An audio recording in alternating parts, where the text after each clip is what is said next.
আজকে ডাব পাড়া হচ্ছে জলের মধ্যে, যে দারুণ চারিদিকে জল, ঝুমটা সেরা করে শুধু জল আর জল।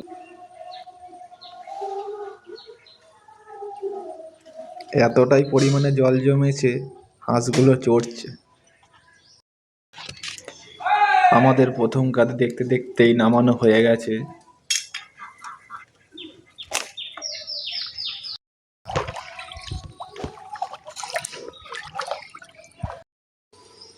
দ্বিতীয় কাদিও নামছে।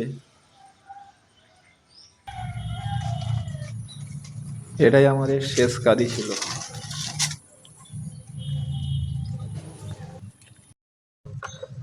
সব ডাবগুলো এইভাবেই পরিষ্কার করে নিলাম।